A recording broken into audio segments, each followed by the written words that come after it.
I did not enjoy the way people who are not MMA experts were talking about the conclusion of that fight. And they were saying that Conor is old, Conor's done, he doesn't have the anger anymore or the drive to become a champion anymore. Horse shit. You people don't know anything about MMA. Let me tell you what happened. You got a guy who went out there, guns blazing, to give it his all with a pre-existing injury, and he got beat by a better man. He got beat by a guy who might have beat him anyway, but took him down, has a superior ground game. Dustin beat him up. And here's the thing that I was saying going into that fight. Historically, and this is never an indication of like what can happen in the future, because people can improve, they get better. But historically, Conor's really dangerous in the beginning of a fight. And he's not as dangerous as the fight goes on. Dustin Poirier is dangerous for all 5 rounds. And that's a big factor. He relishes these combat, trench warfare type fights where like you're 5 rounds in with Dan Hooker and he'll win it in the 5th round. Like that's who Dustin Poirier is. And he's had these 5-round wars with like Max Holloway and Justin Gaethje. Like he's had savage fights and gone into the trenches. So he's like real confident he can get through those trenches and be victorious. So the problem with the fight is not just that Conor broke his leg. The problem was that Dustin dominated the first round.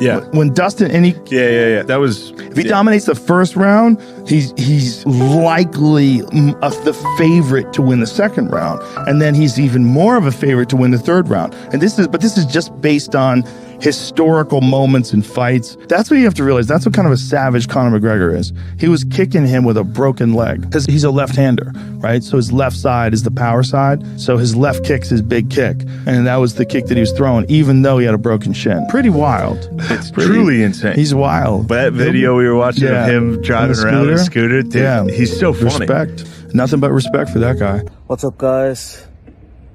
Just after getting out of the hospital. I'm after getting settled into my apartment. I'm going to be here for a while. It's close to the doctors. And I have one of these things to get around on. And I keep the foot elevated.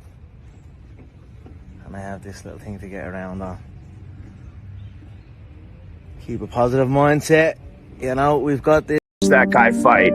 I'm so happy that I'm there. I'm so happy that I get to call those fights.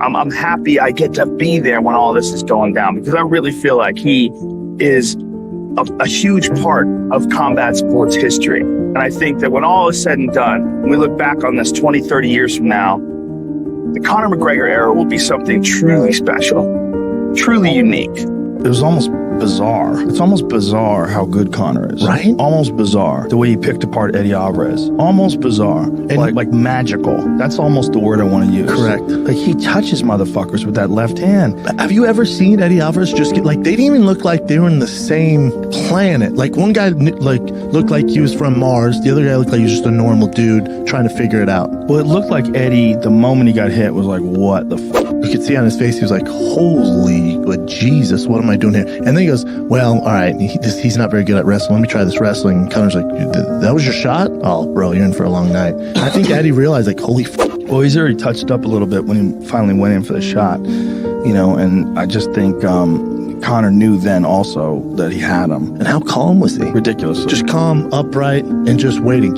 And then the accuracy of that combo that finally finished Eddie, that's what I think makes Conor so special, is his accuracy when he throws punches. Eddie's moving as he's landing this stuff. I've never seen anything like you said, it was straight up magical. I'm like, all right, well, we've never seen a guy like this. We just haven't. I don't know if we ever will either. It's really interesting too when I was interviewing him. He's like, you gotta have some attributes if you want to beat me. You gotta be tall, you gotta be big. Give me these guys my size. They're not on my level. You gotta have size, reach, length. You've gotta have some attributes. If you come in any way equal to me, I'm going to rip your whole head off, and that's it. I tell her every time. Eddie's a solid competitor. Eddie's a warrior. But he shouldn't have been in here with me, and that's just...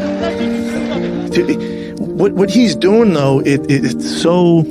He's a once-in-a-lifetime guy, because he's setting the ceiling. Like, there's no boundaries for him. Like, he's just like, I'll fight Nate at 70. I'll 45. Sure, I'll murk Aldo in 13 seconds, and I'll come to 55. Like, we've never seen this kind of creativity, and we've also never seen the UFC allow someone to do this either. Yeah, well, he's just such a unique personality. It's undeniable, but also his style.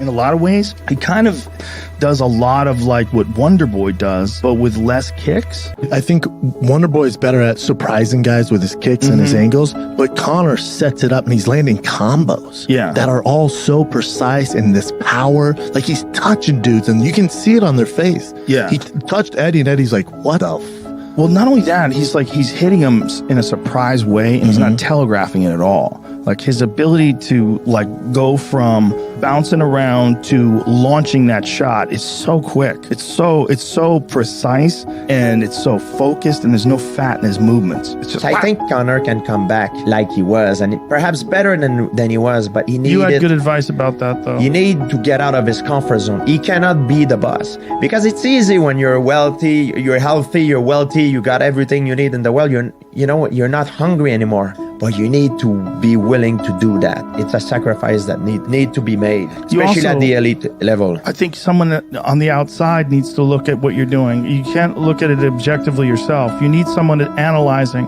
someone who you implicitly trust. I agree, because sometimes it's hard to look at ourselves in the mirror and know ourselves. Yeah, especially when you have a big ego like Conor.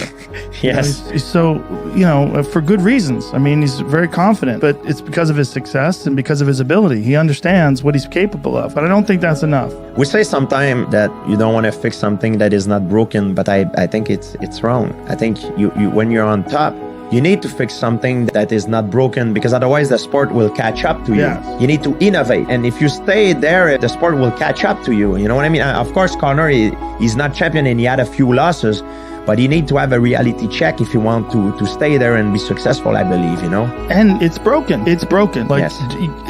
if it's not broken, don't fix it. Well, it's broken. It is. So you have to fix it. I mean, Dustin clearly broke it. And the low calf kick was never a weapon that was very popular when you were champion. Yeah. Is that fascinating to you that this one thing has emerged that's been one of the most important weapons to learn how to avoid and block and implement?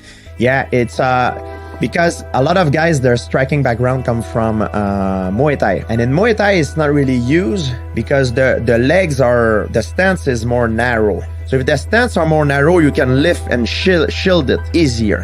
However, in MMA, the octagon is much bigger. The surface which you fight on is bigger. So in order to have a better mobility, most fighters, they adopt a wider stance, which increase your mobility. However, it has a profound effect on how you can shield the kick. I believe the best way to deal with that kick is either get out or either step blitzing with a counter, or I develop one that you go with you lift your heel. Yeah, and it works. I've done it, it works.